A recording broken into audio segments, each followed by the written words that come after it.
pousser sur le petit bouton pour enregistrer, puisque j'ai l'accord du professeur Goldman. Bonsoir à tous et merci de nous avoir rejoints pour ce premier Zoom de l'année. Alors, je continue à admettre des participants. Ce premier Zoom de l'année 2021, que je vous souhaite excellente et pleine d'espoir. En tout cas, c'est avec beaucoup d'espoir qu'on a ce soir invité le professeur Michel Goldman. Bonsoir, professeur. Bonsoir. Alors, je vais vous présenter en 2-3 mots. Vous êtes professeur d'immunologie et de pharmacothérapie à l'Université libre de Bruxelles. Vous avez été chef du département d'immunologie de l'hôpital Erasme et le premier directeur de l'Institut d'immunologie médicale à l'ULB.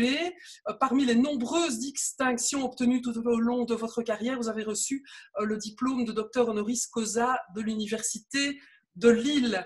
C'est Michel Jutkiewicz que l'on connaît bien en CCLJ puisqu'il en a été le directeur général et qui reprend du service ce soir. C'est lui qui va animer la soirée. Bonsoir Michel. Bonsoir Sylvie. Alors je te laisse la main dans un petit instant, non sans demander auparavant aux participants de bien vouloir garder leur micro fermé pour une meilleure compréhension de la discussion. Et puis vous pourrez bien entendu poser vos questions tout à l'heure. Voilà, je vous souhaite une très très belle soirée. Et Michel, je te laisse la main avec l'autre Michel. Eh bien, bonjour tout le monde. Donc, vous aurez deux Michel. Mais en ce qui me concerne, ce sera essentiellement pour, disons, structurer un peu la soirée. Donc, pour expliquer un peu comment ça va se passer, je vais poser une série de questions à Michel, au professeur Goldman, Michel Goldman, et auxquelles il répondra. On en a discuté si bien que nous pensons tous les deux que les questions-réponses qui feront le corps de départ de la soirée, de la discussion, devraient déjà répondre à de nombreuses de vos questions, mais néanmoins, bien sûr, dès lors qu'on aura épuisé les questions qui nous paraissent, et qui paraissent surtout à Michel Goldman essentielles, la parole sera à l'Assemblée et vous pourrez bien sûr poser toutes les questions que vous voudrez. Le timing, on a prévu un timing, disons, de 1 heure, 1 heure et quart, dans la mesure où au-delà, tout le monde commence à fatiguer. On aura sans doute fait le tour de pas mal de choses à ce moment-là. Et en plus, par Zoom, au-delà d'1 heure, 1 heure et quart, ça devient vite pesant parce que c'est quand même pas la même chose qu'une réunion en présence physique. Ce que nous espérons pour prochainement, quoique à cet égard aussi, Michel Goldman probablement pourra nous en dire un peu plus. Et donc, j'ai commencé tout de suite en demandant à Michel pourquoi ce virus est si dévastateur par rapport à la grippe ou à d'autres maladies virales. Et parallèlement, puisqu'on en est là, quel sera l'impact des nouveaux variants sur l'expression de la maladie, puisqu'on avait un virus et maintenant on en a quelques variants. Bien, mais avant de rentrer dans le vif du sujet, je voulais tout d'abord vous remercier de votre invitation. Ça me rappelle des souvenirs très anciens, comme je vous le disais avant de démarrer cette émission. Je me souviens d'avoir sans doute été finalement un des premiers clients, si je peux dire, de la colonie Amitié, il y a déjà bien longtemps. Et donc, peut-être d'ailleurs que certains ou certaines qui étaient avec moi à Salzgrund, je crois, à l'époque, nous suivent aujourd'hui. Donc voilà, donc pour moi, c'est un peu un retour dans l'enfance. Ceci étant, pour aborder votre question, je pense que la comparaison avec la grippe est intéressante. Vous vous souviendrez d'ailleurs que la ministre de la Santé de l'époque, dans une première réaction, lorsqu'on avait parlé de ce virus, avait dit finalement, ne vous en faites pas, c'est finalement une forme de grippe. Et en fait, la confusion est possible parce que les premiers symptômes de la COVID-19 ressemblent effectivement à la grippe. On tousse, on a de la fièvre, on ne se sent pas bien, on a des douleurs musculaires, des maux de tête. Et donc, il y a des analogies en ce qui concerne les premiers symptômes. Mais je dirais que les analogies se limitent à peu près là. Il y a une autre analogie, c'est que les deux virus se transmettent par voie aérienne.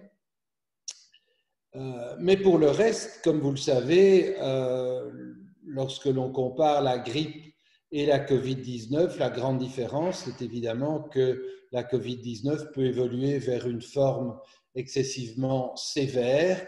Et si, disons, on compare le nombre de sujets infectés par les deux virus, pour la grippe d'une année à l'autre, ça varie, mais disons que, bon, régulièrement, il y a de l'ordre de 600 000 Belges qui ont un syndrome grippal. Et, bon, disons, on peut estimer qu'une proportion significative de ces sujets, effectivement, présents, sont infectés par le virus de la grippe. C'est intéressant parce que si vous regardez le nombre de cas documentés d'infection par le Covid, on est à peu près aujourd'hui au même chiffre. La grande différence, c'est évidemment que le Covid a déjà tué aujourd'hui 20 000 personnes, alors que, disons, les mauvaises années, le virus de la grippe va en tuer 2000, donc 10 fois moins. Donc ça, c'est une première grande différence. Le virus qui cause la Covid induit des maladies très graves qui conduisent aux soins intensifs dans un nombre finalement non négligeable de cas. Même si par rapport à la proportion totale d'infection, le pourcentage est faible en valeur absolue, eh bien c'est significatif avec cette barrière de 20 000 morts qui vient d'être franchie, comme vous le savez. Une autre différence est la contagiosité. Donc la grippe, tout le monde sait, c'est contagieux. La Covid-19, c'est encore beaucoup plus contagieux. Et une différence supplémentaire, c'est que le virus de la grippe, le plus souvent, va causer des symptômes. Alors, la durée va être variable, mais enfin, quand on est infecté par le virus de la grippe, on en souffre. Le plus souvent, spontanément, on va rester à la maison. Ce qui est particulièrement, ce qui explique une grande partie, disons, de la gravité de la Covid-19, c'est que très souvent, l'infection par le virus en cause est silencieuse. Et donc, les pourcentages varient, mais on peut imaginer que certainement 30% des infections sont muettes. Et ça a des conséquences très importantes, parce qu'évidemment, comme les gens ne se sentent pas malades, ils mènent une vie normale, et ceci contribue évidemment à la transmission du virus. Un autre facteur, c'est que le délai entre le moment où on est infecté et où apparaissent les premiers symptômes, lorsqu'il y en a, eh bien ce délai est plus long, de plusieurs jours en moyenne, pour le virus de la Covid que pour la grippe. Et ceci aussi, évidemment, contribue à cette transmission du virus plus active.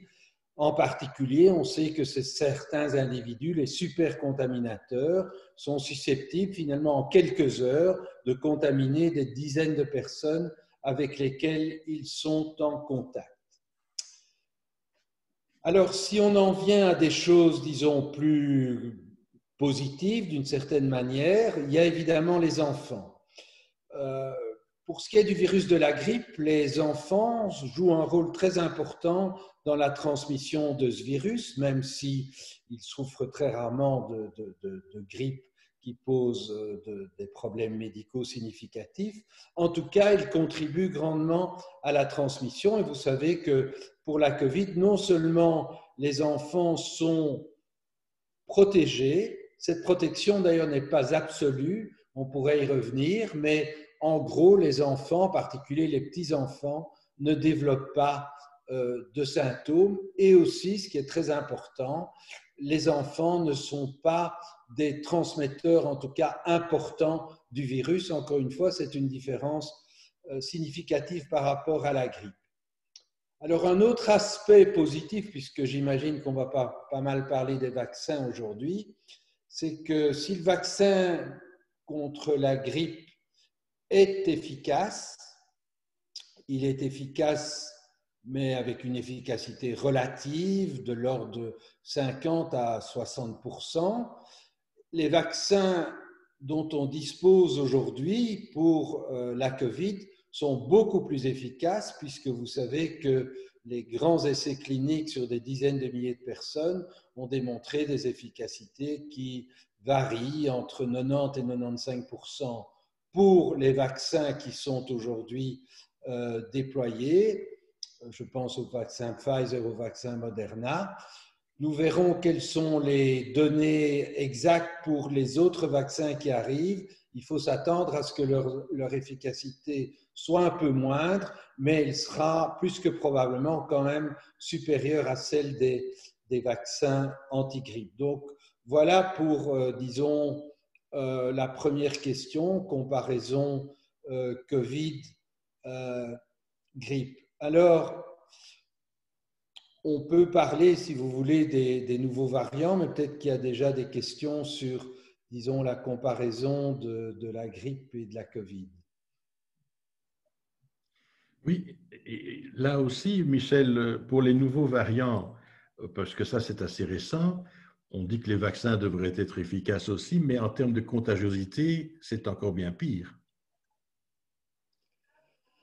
Alors, bon, ce qu'on peut dire de ces nouveaux variants, d'abord, il y a deux nouveaux variants importants. Celui qui circule en quantité en Angleterre et un autre qui est au moins aussi inquiétant, qui circule aujourd'hui en Afrique du Sud.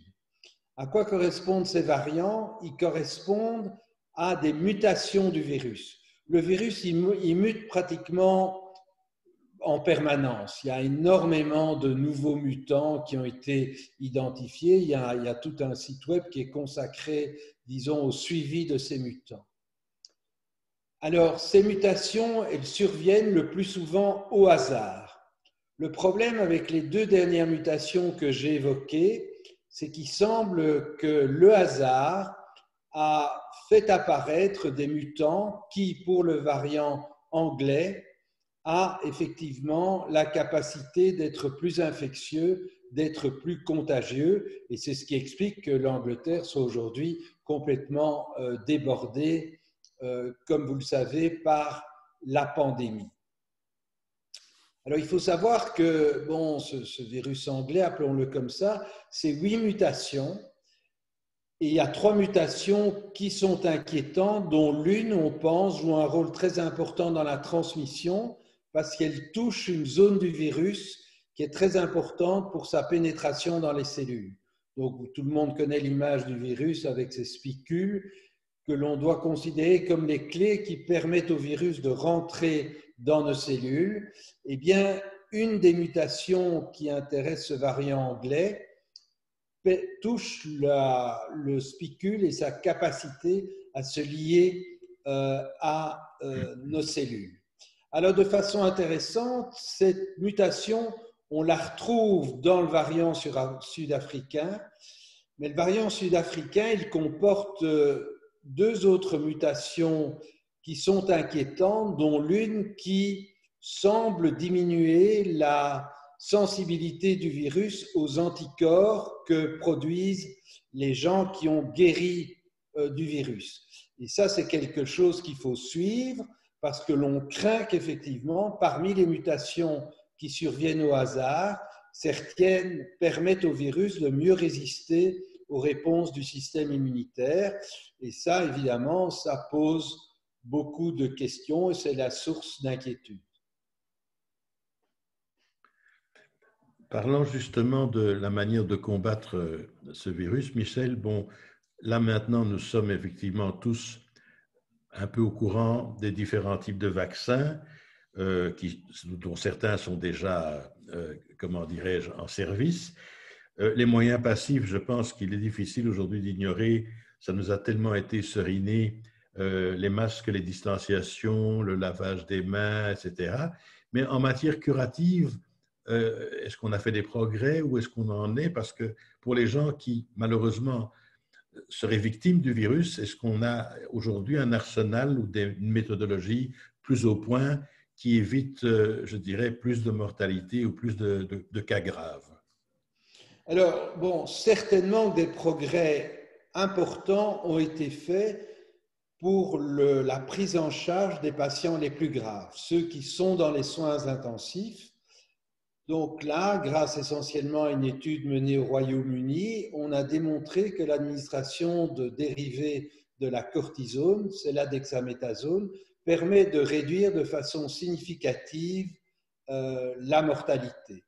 On sait aussi que parmi les complications importantes de ce virus, complications aiguës, certaines sont liées à des thromboses, à des caillots de sang qui se forment dans les poumons, dans les vaisseaux pulmonaires, mais aussi ailleurs dans l'organisme.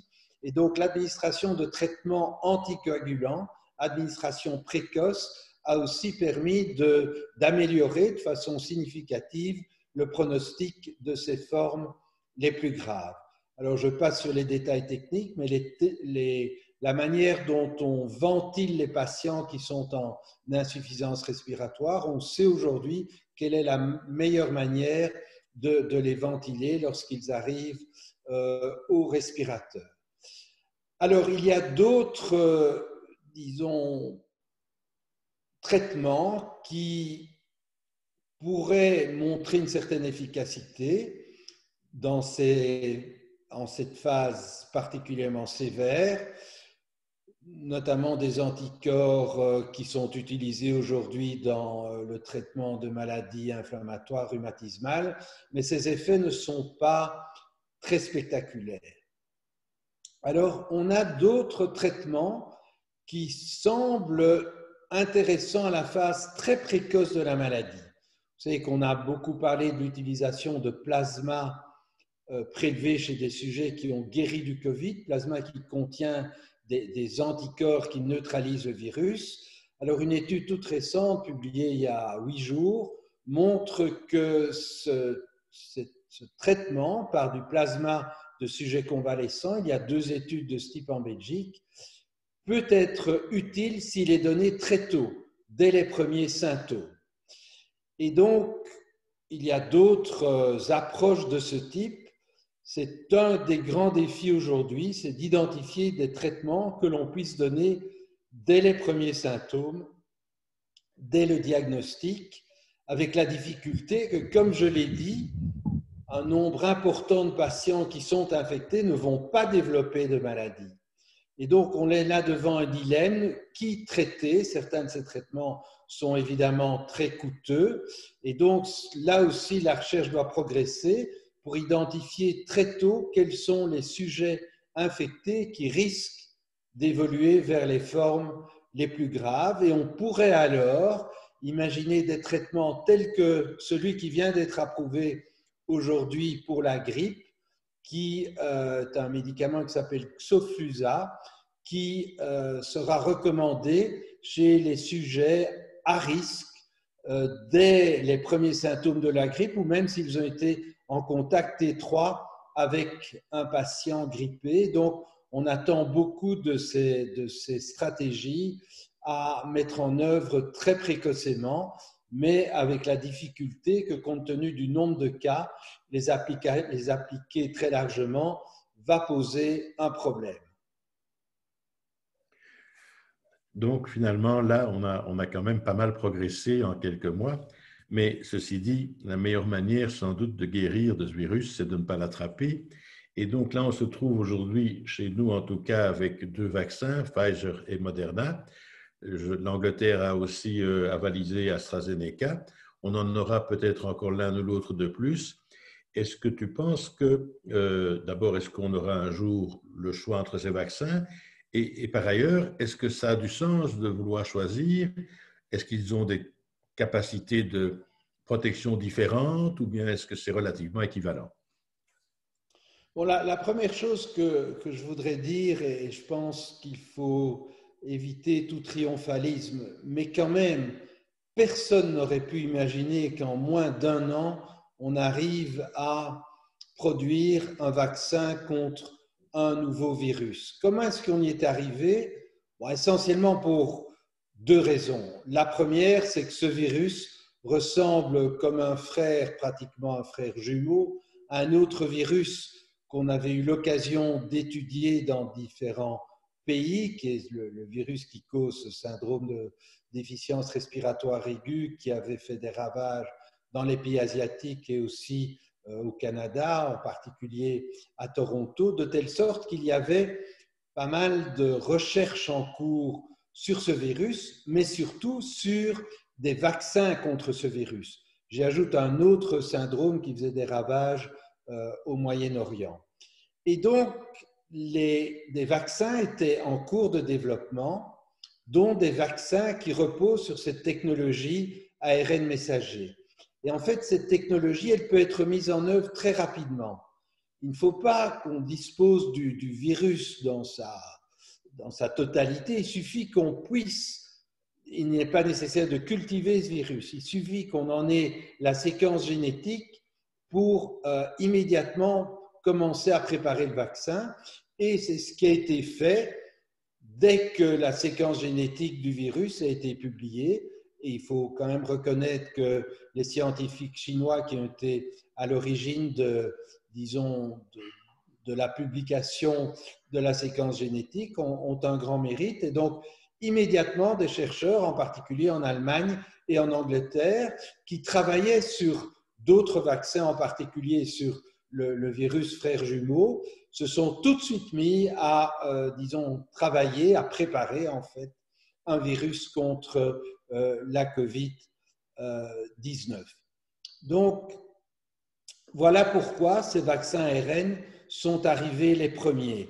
Et je dirais que, bon, dans le malheur que nous vivons, c'est quand même une chance. Parce qu'il s'avère que ces vaccins sont particulièrement efficaces, non seulement pour induire des anticorps protecteurs, mais pour aussi induire d'autres formes de réponse et de mémoire de notre système immunitaire. Je ne vais pas rentrer dans les détails, vous donner un cours de médecine, mais disons la protection contre le virus implique non seulement des anticorps qui sont dans notre sang, mais aussi la stimulation de cellules qui peuvent tuer directement des cellules qui seraient infectées par le virus. Et l'avantage de ces vaccins ARN, c'est qu'ils stimulent ces deux bras de l'immunité. Ils sont aussi très puissants pour induire des réponses qui persistent pendant plusieurs semaines, plusieurs mois. Et donc, l'inconvénient, si l'on puisse dire, par rapport à ces avantages, c'est que ces vaccins, c'est vrai, on ne les connaît pas encore parfaitement. Grâce aux études cliniques qui ont porté sur des dizaines de milliers de personnes, on est très, très largement rassuré sur leur sécurité, mais tant que l'on n'aura pas immunisé des millions de personnes avec ces vaccins, on ne pourra pas exclure que de façon exceptionnelle, il puisse avoir des effets secondaires qu'il est impossible de prévoir aujourd'hui.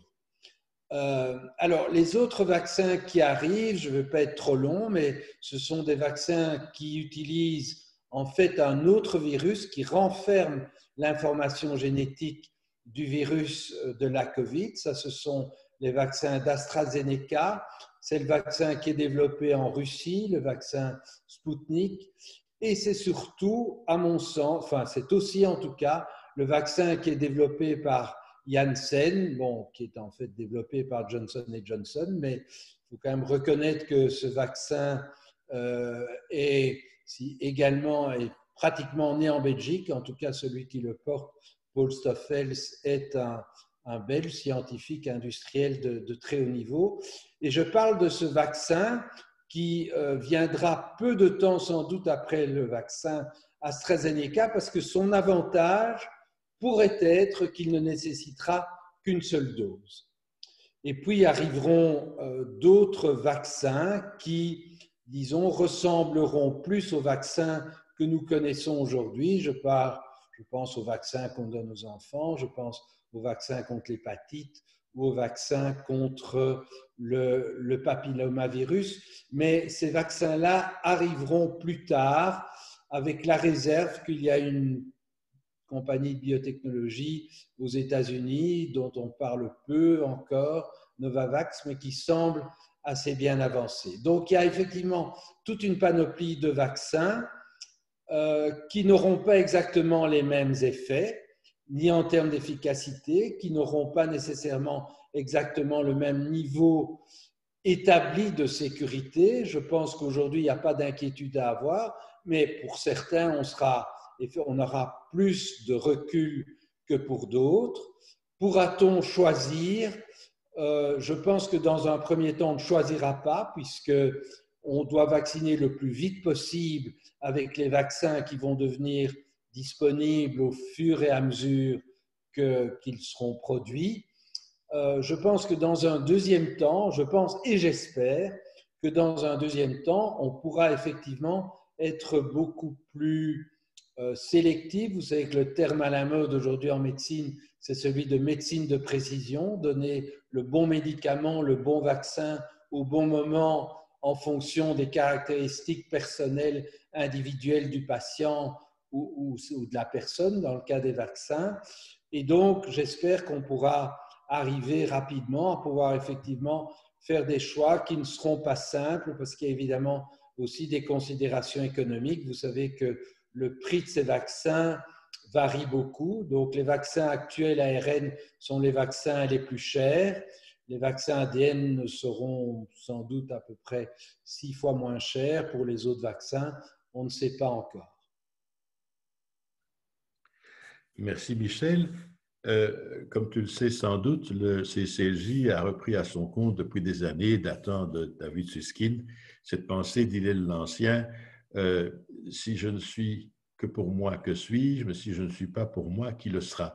Ça me fait penser au fait que, à partir du moment où nous serons vaccinés, ou certains seront vaccinés, une question qu'on peut se poser, c'est pendant combien de temps serai-je protégé et est-ce que très rapidement ou immédiatement, je protégerai les autres, c'est-à-dire que je ne serai plus contagieux. Est-ce que tu veux nous parler de cela? Oui, alors peut-être, puisque tu as fait allusion à une citation, permets-moi d'en donner une autre qui, aujourd'hui, je trouve est très inspirante. C'est une citation d'un élève de Louis Pasteur, un médecin qui s'appelle Charles Nicolle, dont on parle peu, on l'a oublié. Et je vais vous lire sa citation que je trouve remarquable. La connaissance des maladies infectieuses enseigne aux hommes qu'ils sont frères et solidaires. Nous sommes frères parce que le même danger nous menace, solidaires parce que la contagion nous vient le plus souvent de nos semblables. Alors, disons, pour répondre alors de façon plus précise à ta question, tout ce que l'on sait aujourd'hui, c'est d'une part que l'infection naturelle induit des anticorps, une immunité qui, le plus souvent, persiste plusieurs mois. Aujourd'hui, on commence quand même à avoir un recul puisque les premiers cas remontent à 1 an. On a aussi l'expérience des infections par les virus jumeaux dont j'ai parlé. Et donc, on sait que chez la plupart d'entre nous, la protection va durer plusieurs mois, je dirais entre 9 et 12 mois. Je dis la plupart d'entre nous parce que, et malheureusement, je rentre dans cette catégorie, notre système immunitaire s'affaiblit avec l'âge. Et une des grandes questions aujourd'hui, c'est comment va-t-on protéger par les vaccins ceux qui sont vraiment les plus vulnérables? Ça a été rapporté très récemment au cours de cette deuxième vague. La mortalité a frappé, je pense, pour 50% des sujets qui avaient en fait plus de 85 ans. Et nous ne savons pas aujourd'hui, par les essais cliniques qui ont été menés, comment ces sujets plus âgés vont répondre aux vaccins. Mais disons que de façon générale, la protection induite par l'infection naturelle, mais aussi les vaccins, est durable, avec, comme toujours en médecine, des exceptions. Ceci étant, la donne pourrait effectivement changer avec l'apparition de certains mutants. Le problème ne va pas se poser demain, et donc il faut profiter de cette fenêtre d'opportunité où plus que probablement les vaccins sont efficaces sur les mutants principaux en circulation pour vacciner le plus vite possible, parce que d'ici quelques mois ou en tout cas quelques années, la situation risque de changer et ceci pourrait conduire à devoir répéter effectivement les vaccinations. On peut imaginer qu'on se retrouve dans une situation proche de celle de la grippe et que l'on doive effectivement répéter les vaccinations, par exemple chaque année. Et sera-t-on encore contagieux si l'on a été vacciné pour d'autres? Alors, il y a un grand débat là-dessus. Aujourd'hui, nous n'avons pas la preuve que certains sujets vaccinés ne vont pas continuer à pouvoir transmettre le virus. On dispose de données qui suggèrent que dans plus de la moitié des cas, on peut être rassurant et que dans plus de la moitié des cas, on sera incapable de transmettre. Je pense que le vrai pourcentage sera supérieur à cela. Aussi, il faut savoir qu'être porteur du virus ne veut pas dire qu'on va le transmettre efficacement. On sait que ce qu'on appelle la charge virale est un facteur important et qui va conditionner notamment la sévérité de la maladie. Donc, la réponse aujourd'hui, il faut être prudent. Et tout le monde est très prudent pour répondre à cette question. Pourquoi? Parce que la crainte est qu'à mesure que l'on va déployer les vaccins, eh bien, la population sera moins attentive aux mesures barrières que tu as évoquées. Et là, il y a un très grand risque. Et ce risque est aujourd'hui démultiplié avec l'arrivée potentielle de mutants. Et je pense que les mois qui viennent sont très importants. Je suis convaincu que jusqu'au printemps bien avancé, peut-être jusqu'à l'été, on va devoir rester très vigilant, rester très prudent et continuer à respecter les mesures barrières les plus importantes. Et notamment tant que les vaccins n'auront pas été déployés largement. Et je pense que la raison pour laquelle on dit, vous savez, vous êtes vacciné, mais vous risquez encore de transmettre le virus, et qu'on insiste sur ce point. Je pense que c'est dans l'idée d'éviter que les sujets vaccinés se sentent libérés de toute obligation. Dans la réalité des faits, moi, je suis assez optimiste sur le fait que ce risque de transmission du virus par des sujets vaccinés, je pense qu'il sera quand même relativement faible. Mais dans ce cadre-là, Michel, pour en arriver, il semble important que l'on vaccine aussi rapidement que possible autant de gens que possible. Et pour en arriver, tu me corrigeras si je me trompe, mais pour en arriver à une immunité collective, on parle de 70% de vaccination. Or, nous sommes 11 millions, donc ça veut dire 7,7 millions de personnes pour le moment à vacciner avec 2 doses, donc à peu près 15 millions de doses à injecter à des membres de notre population. 15 millions de doses, si on veut avoir fini pour avoir un calcul facile en 10 mois, c'est-à-dire pour la Toussaint, ben, il faudrait injecter 1 500 000 doses chaque mois, c'est-à-dire près de 400 000 doses par semaine. Or, on nous dit aujourd'hui aux nouvelles qu'on a fait, je crois, 13 000 injections et on prévoit 35 000 pour la semaine prochaine.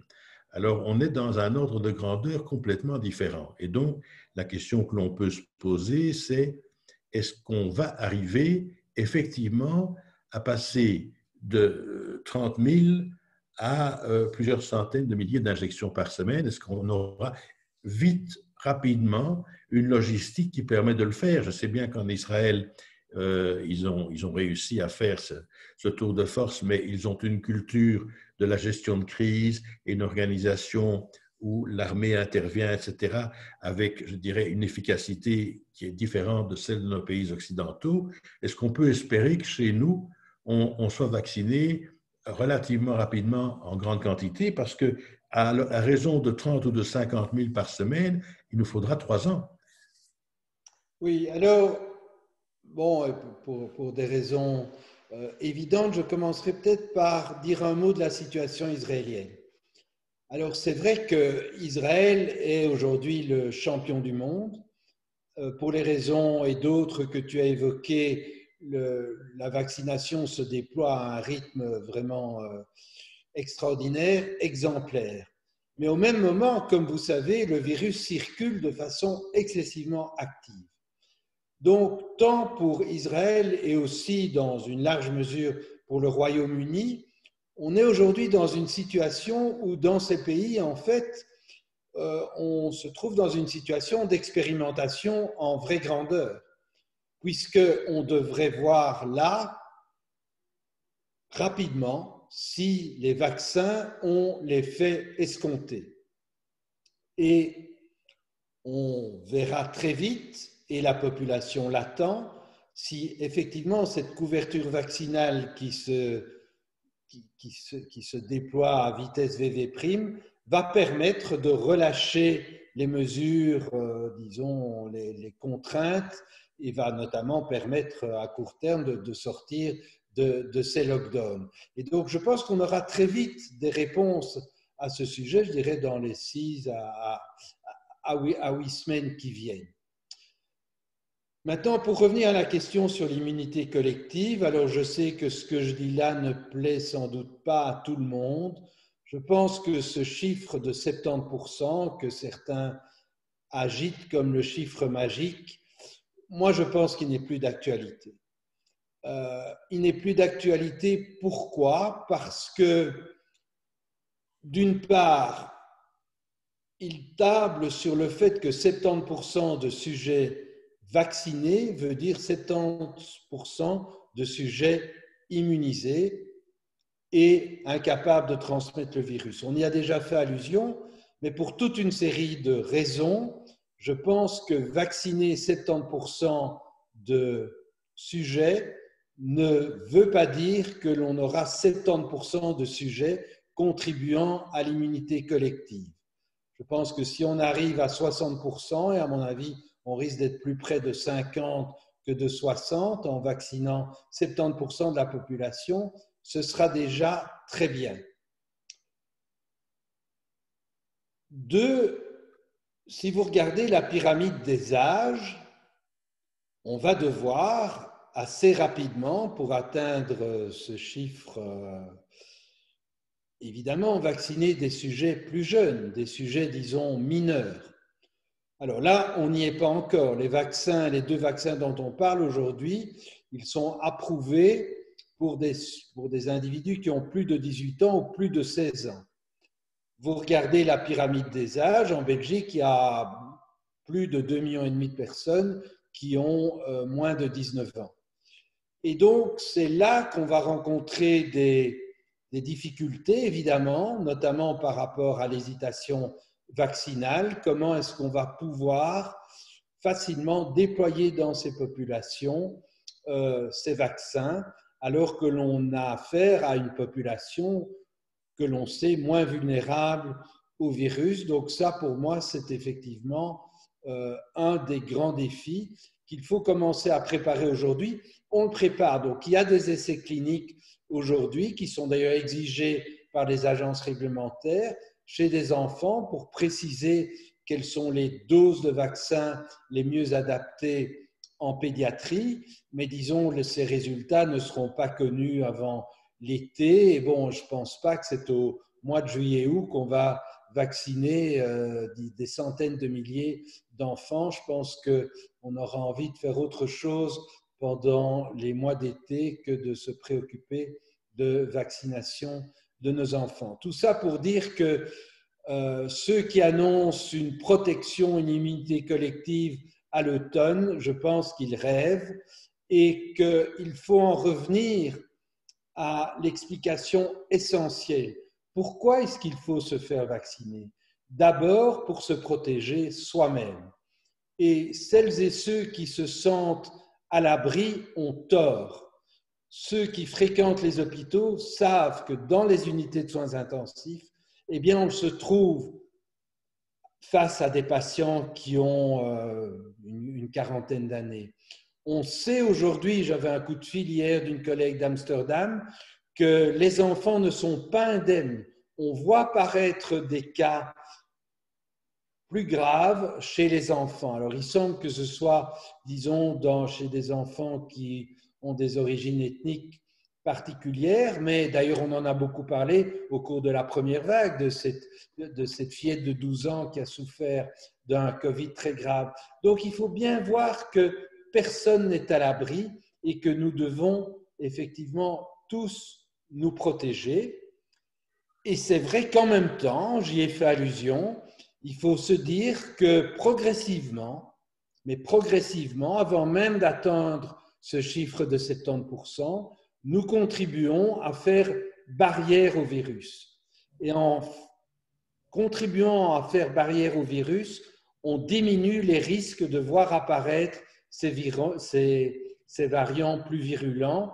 Je pense, en ce qui me concerne, que c'est, disons, le message qu'il faut donner, plutôt que de dire, écoutez, une fois qu'on aura vacciné 70% des Belges, on sera sauvé, on pourra oublier le virus. Je pense qu'on n'est pas là, qu'on ne pourra pas oublier le virus. Et moi, ce que j'espère, et ça pourrait venir plus vite que l'on ne pense, qu'on se retrouve dans une situation finalement assez proche de celle de la grippe. Le virus circule, on peut tomber malade. Heureusement, les plus vulnérables, la majorité seront protégés, certains échapperont. Eh bien, si effectivement 80% des plus vulnérables sont plus protégés, on aura encore effectivement des décès et des cas graves à déplorer, mais dans une proportion qui n'aura rien à voir avec ce que nous connaissons aujourd'hui et qui rappellera beaucoup plus ce que je disais à propos des cas de grippe. La grippe peut être sévère, hein, notamment chez les sujets les plus âgés. Eh bien, à ce stade, je voudrais encore te poser, Michel, une dernière question avant de passer la parole à la salle. Je me souviens d'une interview dans les TED Talks, les conférences TED, de Bill Gates, où Bill Gates expliquait qu'en réalité, les pandémies ont toujours existé, mais qu'elles risquent dans le futur, vu la mobilité des gens, vu la démographie, vu la concentration de plus en plus importante dans les villes, les pandémies risquent d'être plus fréquentes qu'avant et qu'il conviendrait d'éviter d'être pris autant par surprise que pour celle-ci et d'avoir une sorte de drill quasiment militaire, des simulations pour savoir ce qu'on ferait si une pandémie arrivait. Et je voulais avoir ton avis à ce sujet. Merci de cette question parce que c'est disons, peut-être le sujet sur lequel je travaille le plus aujourd'hui avec mes collègues économistes à l'Institut I3H, Mathias de Watripon, mais aussi avec des économistes français comme Philippe Aghion, qui est un des conseillers économiques d'Emmanuel Macron. Donc, nous avons plaidé avec d'autres pour que l'Europe se prépare différemment et fonde une agence qui soit effectivement consacrée à se préparer aux risques infectieux émergents. Et je dirais que nous avons été, avec d'autres, hein, soyons modestes, nous avons été entendus, puisqu'une nouvelle agence est aujourd'hui en gestation. Son acronyme, ce sera HERA pour Health Emergency Response Authority. Et on est en train de discuter aujourd'hui ce à quoi elle va ressembler, mais disons qu'elle devrait s'inspirer très largement de l'organisation américaine et sur le fait qu'effectivement aux États-Unis, c'est la collaboration entre les meilleures universités et le département de la défense, des départements en charge de la lutte contre le terrorisme. C'est cette collaboration-là qui a été mise en place. Cette agence, son acronyme, c'est BARDA. Chez nous, ce sera HERA. Et on espère effectivement que de cette manière, l'Europe pourra mieux se préparer. Je voudrais quand même ajouter un point qui fera la différence d'ailleurs avec BARDA. C'est que ces pandémies, elles sont mondiales. Et imaginez, c'est d'ailleurs, disons, ce qui me frappe aujourd'hui dans les discussions, même en Belgique, le problème, on ne pourra l'adresser efficacement que si on l'adresse au niveau mondial. Et je pense qu'on peut être fier en tant qu'Européens que d'emblée, l'Union européenne s'est battue pour que les moyens financiers considérables qui sont mis en œuvre, notamment pour déployer les vaccins, bénéficient aussi aux pays les plus pauvres. Et bon, c'est à la fois généreux, mais en même temps, ça correspond à une nécessité. C'est ce que Bill Gates a bien compris. D'ailleurs, au passage, on aurait besoin de Bill Gates européen en se mobilisant complètement sur, disons, les stratégies à mettre en œuvre dans les pays défavorisés. Eh bien, Michel, il nous reste à te remercier, mais ça n'est pas fini. On va maintenant passer la parole à la salle. Alors, si d'aucun ou d'aucune parmi vous veulent poser des questions, dans l'ordre et la méthode, fatalement, n'hésitez pas à lever la main, à vous signaler, à Sylvie ou à moi-même, et la parole vous sera donnée. Et à ouvrir votre Nathan? micro. Oui, monsieur Elbaum, peut-être? Oui, bonjour. Vous voyez, monsieur... Oui, Ah, voilà. Oui, oui, bon, allez-y, je vous en prie. oui, bonjour. Alors, d'abord, merci à Michel Goldman, encore une fois, pour cet exposé brillant. J'avais peut-être, j'avais déjà au départ une petite question justement par rapport à cette immunité conférée par l'infection Covid elle-même et j'avais bien compris que la vaccination par notamment le vaccin RNA messager confère une meilleure immunité, notamment par ces deux bras d'action. C'est ce que j'avais cru comprendre, notamment par les lymphocytes, exactement. C'est bien ça. Donc, c'est pour répondre notamment aux questions. Il y a pas mal de personnes qui se posent la question, bon, en tant que médecin, pas mal de patients me les posent. Est-ce que le fait d'avoir été infecté par la Covid me confère l'immunité et je leur dis d'emblée que la vaccination sera d'une manière ou d'une autre indispensable. Vous êtes d'accord avec ça? Oui, je suis tout à fait d'accord avec ça. Ça me permet de faire un commentaire sur une proposition qui a été faite par une députée, Catherine Fonck, c'est une de nos collègues d'ailleurs, qui a proposé d'exclure, en tout cas dans un premier temps, les patients qui auraient des anticorps suite à une infection des programmes, des campagnes de vaccination. Alors, bon, je pense que c'est une fausse bonne idée. D'ailleurs, les agences américaines ont clairement recommandé de ne pas faire intervenir le fait qu'on ait souffert d'une infection antérieure dans la vaccination. Simplement, il faut attendre 3 mois après la maladie pour faire le vaccin. Une fois qu'on a franchi ce cap des 3 mois, il faut vacciner parce que les anticorps que l'on mesure par les prises de sang, ce ne sont pas nécessairement des anticorps protecteurs, ce ne sont pas nécessairement des anticorps neutralisants. Le plus souvent, ils le seront. Donc, je veux dire ici, je ne veux pas non plus alarmer inutilement, la plupart des sujets qui ont fait une maladie et qui ont développé des anticorps sont sans doute protégés. Comme je l'ai dit, ils sont sans doute même protégés pendant plusieurs mois. Mais pas tous, plus que probablement. Et comme je le dis, je pense qu'aujourd'hui, on ne peut pas prendre ce risque de dire à quelqu'un, écoutez, on peut vous rassurer, vous savez, vous avez fait le Covid, donc vous ne le referez pas. Sans doute que dans 9 cas sur 10, ce sera vrai, mais il y a eu tellement de cas, il y a tellement de gens qui pourraient correspondre, et il y en aura de plus en plus à ce profil, que même si un petit nombre d'entre eux quand même refont la maladie, imaginez qu'ils se retrouvent aux soins intensifs, voire qu'ils décèdent, je ne vois pas comment nous, en tant que médecins, et comment les autorités de santé publique pourront le justifier. Raison pour laquelle, pour moi, c'est très simple, il faut vacciner tout le monde et pour ceux qui ont fait le Covid, le faire dès qu'on a atteint cette période de 3 mois. J'avais une dernière petite question justement pour rebondir. Vous parliez de Bill Gates et de la vaccination, notamment pour les pays en voie de développement.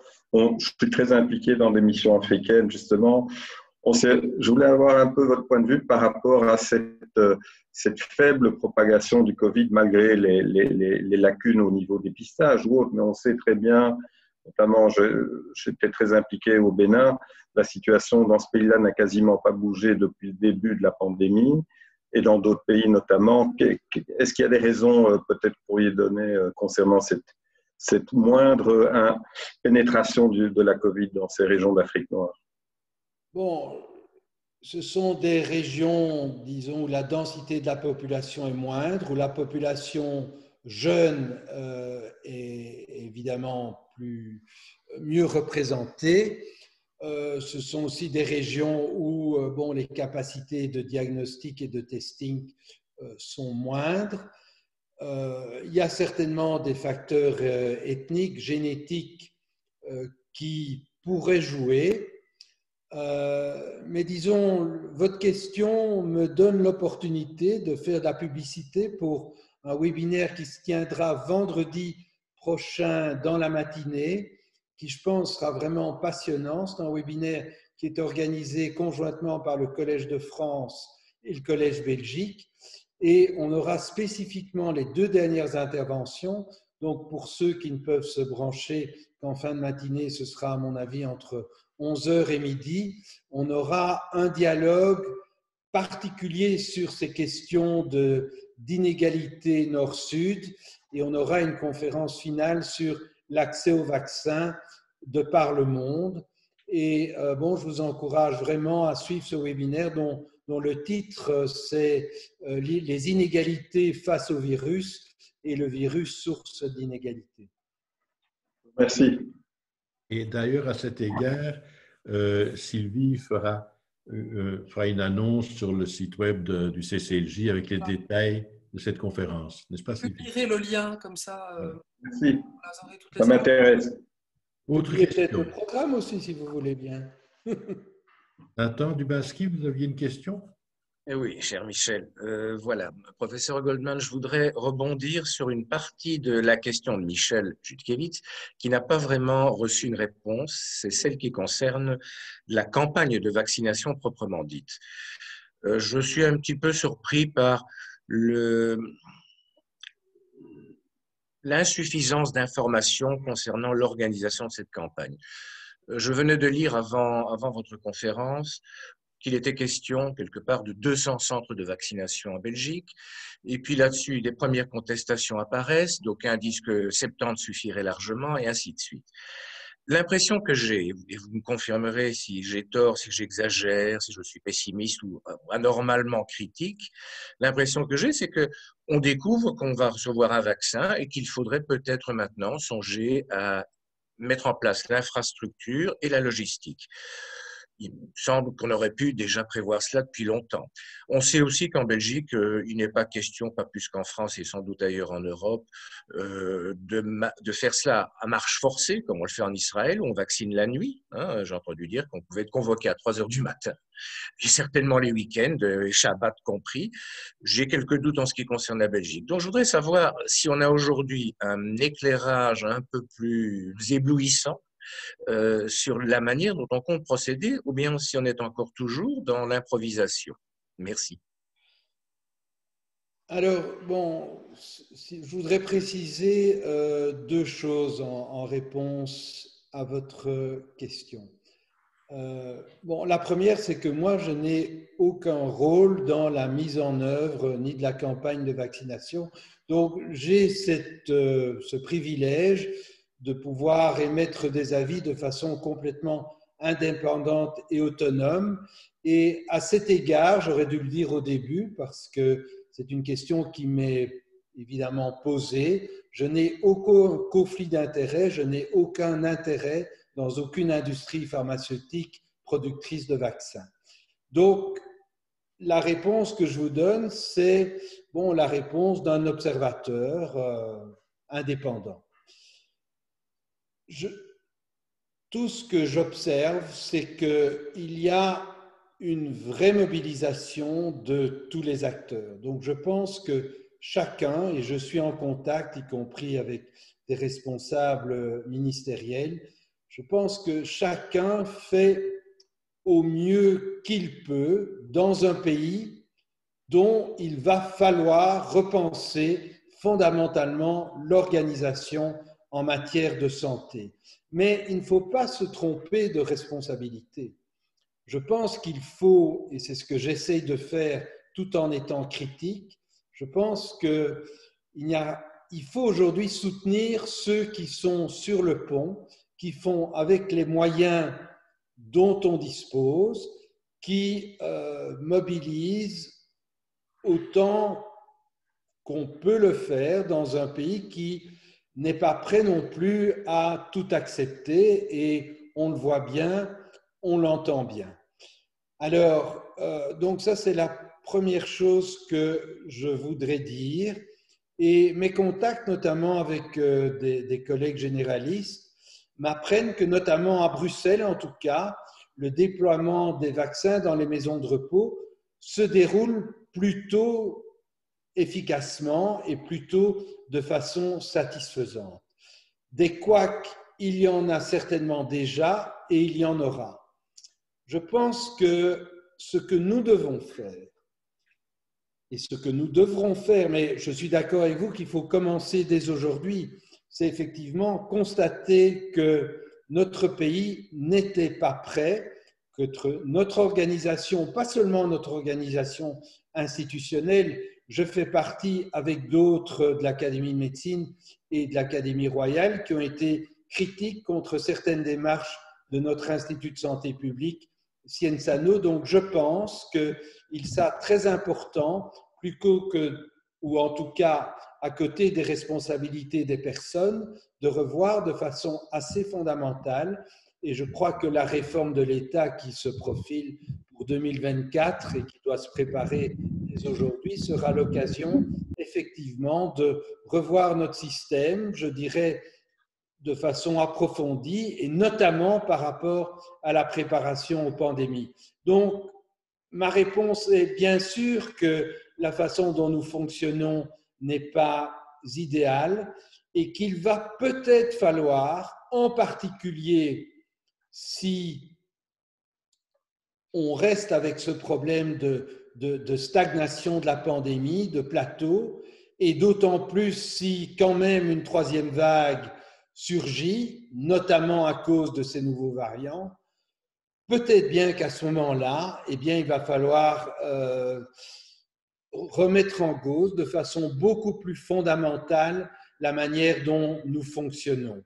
Je crois quand même qu'aujourd'hui, les vaccins sont là, il se fait qu'ils sont là en nombre, ils se déploient, il y a effectivement des projets qui sont mis en œuvre.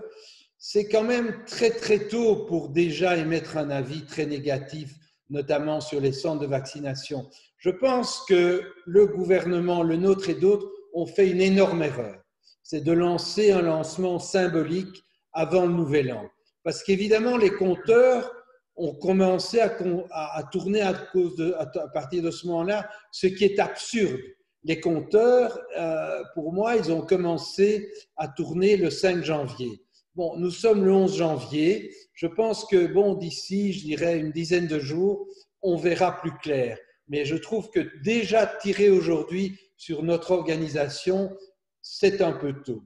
Attendons de voir si effectivement ce qui est promis se réalise et surtout, attendons de voir comment la pandémie se développe.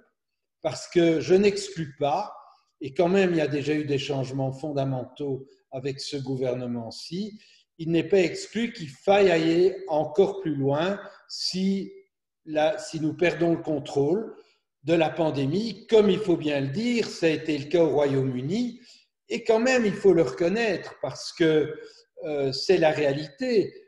Israël, à un moment donné, a perdu, et je dirais encore aujourd'hui, vous connaissez la situation d'Israël. Donc, je veux dire, il faut jouer sur les deux tableaux. Et donc, toute l'organisation exemplaire de l'État israélien pour la vaccination, bien, ils ne sont pas parvenus effectivement à contrôler la pandémie par les autres moyens. Maintenant, vous me direz, c'est la preuve qu'il faut mettre le paquet sur la vaccination. Tout à fait d'accord. Est-ce qu'on le fait de la meilleure manière possible? Je n'en sais rien et je crois qu'il faudra rapidement prendre des mesures qui sans doute devront s'inspirer au moins en partie de ce qui se fait en Israël d'ici, je dirais dans les semaines qui viennent, s'il devait s'avérer qu'effectivement les choses ne se passent pas comme on nous l'a promis. Nous allons encore prendre 3 questions. Benjamin, alors si dans la... tu peux ouvrir ton micro. Voilà.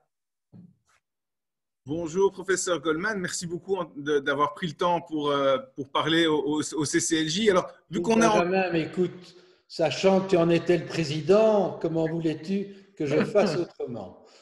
Bon, alors, justement, c'est ce que je vais te demander. Si tu étais dans mes chaussures, parce que moi, je suis un juif ashkénaze inquiet, c'est dans mes gènes. Pléonasme. C'est un pléonasme, exactement. Qu'est-ce que je fais? On a un CCLJ ici qui fait… On a deux groupes cibles importants. On a des enfants qui veulent partir en camp de vacances en Mahané et on ne sait pas très bien comment gérer ça. Et on a un autre public qui est un public plus âgé, dont Sylvie rêverait de leur offrir conférences, ateliers et autres. Et gouverner, c'est prévoir. Nous, on est des dirigeants communautaires et on se demande tous les jours qu'est-ce qu'on doit faire comment est-ce qu'on peut prévoir. Alors, je sais très bien, prévoir, c'est difficile, mais et sans qu'on t'en tienne comptable de ça, mais qu'est-ce que tu ferais si tu étais à notre place? Parce qu'on ne peut pas improviser à la petite semaine la gestion d'une maison comme le CCLJ. Donc, moi, on a besoin de tous les avis et je pense que le tien compte beaucoup à cet effet. Je commencerai par faire ce que vous faites aujourd'hui, c'est-à-dire à inviter des gens qui peuvent répondre aux questions. Moi, comme je l'avais dit à l'autre Michel, je pense qu'il faut éviter, disons, les conférences où des professeurs viennent simplement, disons, expliquer comment eux voient les choses. Je pense que ce qu'il faut avant tout faire, c'est répondre aux questions que les gens se posent et en informant, induire chez vos membres, disons, ce qui est la raison, ce que la science nous dit aujourd'hui, qui est vacciner le plus vite et le plus largement possible. Et je pense que là, des cercles comme le CCLJ, mais aussi des entreprises, donc moi-même je suis aujourd'hui sollicité par des entreprises privées qui me demandent, disons, de répondre aux questions de leurs employés. Et je pense que ça, c'est la première chose à faire. Pour le reste, pour ce qui est des mesures, disons, plus pratiques, qui ont leurs limites, et ces limites, encore une fois, je pense elles risquent d'apparaître de plus en plus si ces nouveaux variants plus contagieux prennent le pas sur les autres. Je pense qu'il faut s'en tenir à ce que recommande notre gouvernement. Nous avons aujourd'hui un gouvernement auquel certains d'ailleurs reprochent d'être trop prudent. Moi, ce que je peux vous dire, et encore une fois étant extérieur aux structures gouvernementales, c'est que ce que j'observe, c'est que le gouvernement, quand même aujourd'hui, repose ses décisions sur ce que la science lui enseigne à travers les experts qu'il consulte. Et donc, je pense qu'il ne faut pas improviser à cet égard. Moi, ce que je regrette, c'est, disons, les dissonances au sein de l'Union européenne. Et donc, c'est pour ça, notamment, que j'essaye d'agir pour que, disons, il y ait plus de dialogue avec nos pays voisins. Mais je pense qu'à cet égard, on peut en confiance s'en remettre aux recommandations, aux directives du gouvernement qui, par nature, vont évoluer en fonction de la situation épidémiologique. Autre question? Il y a quelqu'un qui levait la main, je ne sais pas si c'était pour parler. Oui, voilà. Vous m'entendez? Oui. Professeur Goldman, c'est une question qui me taraude depuis longtemps. Vous avez fait une comparaison entre les deux grands types de vaccins. S'il y a un avantage peut-être plus direct pour les vaccins à ARN qui induisent une réaction déjà pré-mâchée, pré-programmée peut-être pour l'individu. Est-ce que les vaccins à adénovirus ne donnent pas une réponse peut-être plus stable ou avec un éventail de réponses vis-à-vis de mutants plus large? Non, écoutez, la réponse est non.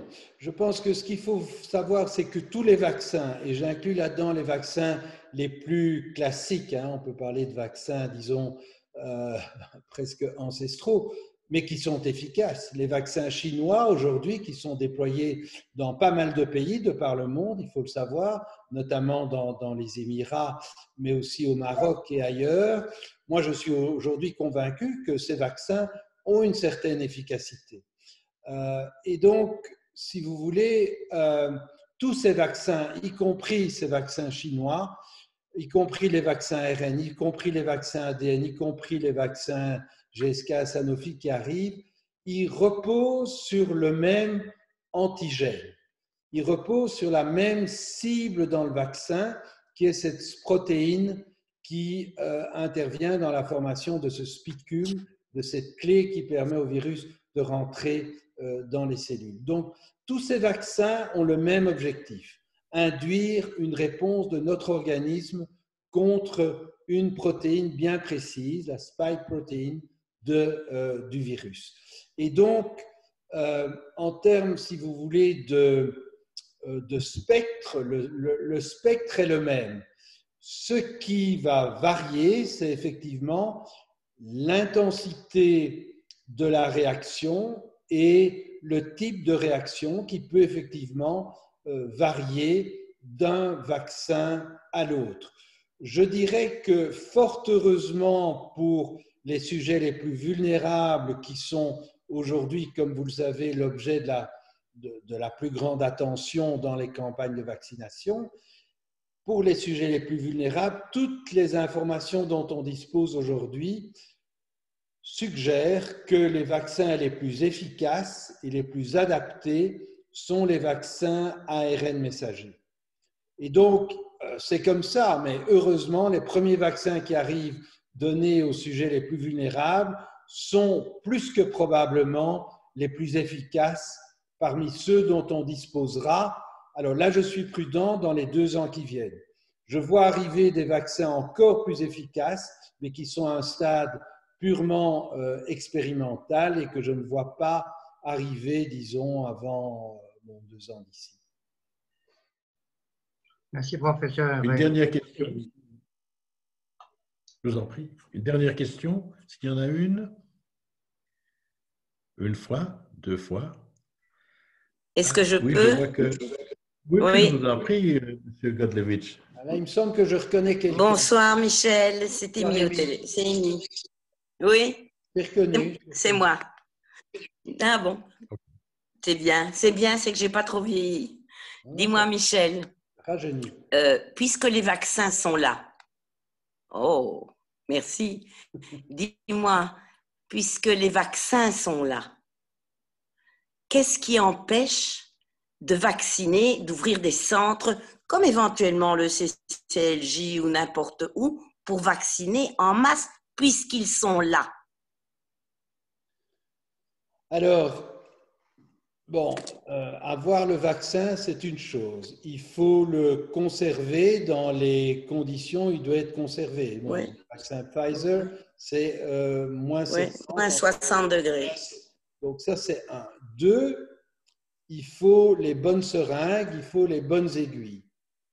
Il faut les gens pour vacciner, mais il y a beaucoup, disons, de volontaires. Bon, bien, Maurice Sosnowski en fait partie. Il m'a dit, là, je crois qu'aujourd'hui, il a été vacciné dans des maisons de repos. Et donc, bon, moi-même, je serais tout à fait prêt, évidemment, à participer à cet effort. Bon, après, il faut qu'on ait les seringues, il faut qu'on ait les aiguilles. Il faut aussi que les locaux soient adaptés. Alors, ces locaux doivent être adaptés parce que, bon, d'abord, il faut respecter les mesures sanitaires strictement, mais il faut aussi savoir que ces vaccins, comme tout vaccin, peuvent entraîner ce qu'on appelle des réactions anaphylactiques, c'est-à-dire des réactions allergiques aiguës qui peuvent être très graves, qui nécessitent une intervention immédiate par un médecin. Ça nécessite effectivement d'observer le sujet vacciné pendant idéalement une demi-heure.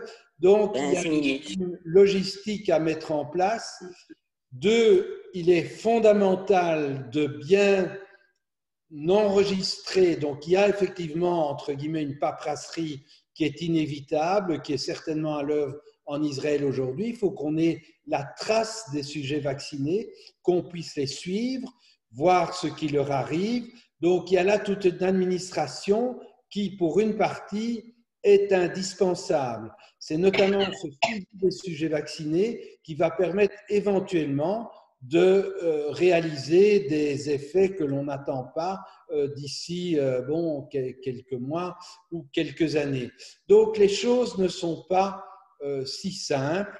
Et bon, je ne dis pas qu'on ne peut pas mieux faire, je pense que je l'ai dit en réponse à une question précédente, mais il ne faut pas non plus faire, je dirais pas n'importe quoi, mais parce que si on ne prend pas un certain nombre de précautions indispensables, on prend d'autres risques qui risquent d'avoir des conséquences vraiment néfastes aussi dans la confiance de la population vis-à-vis des vaccins. Eh bien, mesdames, messieurs, chers amis, je pense qu'il nous revient de remercier le professeur Goldman, Michel, pour, je dirais, la qualité, mais aussi la clarté des informations qu'il nous a données. Il a réussi à rendre intelligible, je pense, pour nous tous, des choses qui sont par nature compliquées et très spécialisées. Un grand merci, Michel, pour tout ça. Et il nous reste aussi à remercier Sylvie qui a pensé à l'organiser. Et puis vous tous, merci d'avoir participé parce que c'est de la confrontation des idées, des questions et des réponses que jaillit finalement un peu plus de lumière sur ce sujet comme sur d'autres. Grand merci et au plaisir de vous revoir sur les autoroutes de l'information pour d'autres voyages. Merci à vous, bonne soirée. Comme on dit, prenez bien soin de vous et de vos proches. Merci, professeur Goldman. Merci. Prochain rendez-vous la semaine prochaine, lundi prochain, avec Nadia Geertz et l'historien Henri Delire-Snyder, parce que, comme la bêtise, l'antisémitisme est toujours bien présent. Donc, ce sera lundi prochain à 20h. Merci. Merci à tous. Au revoir. Au revoir. Au revoir.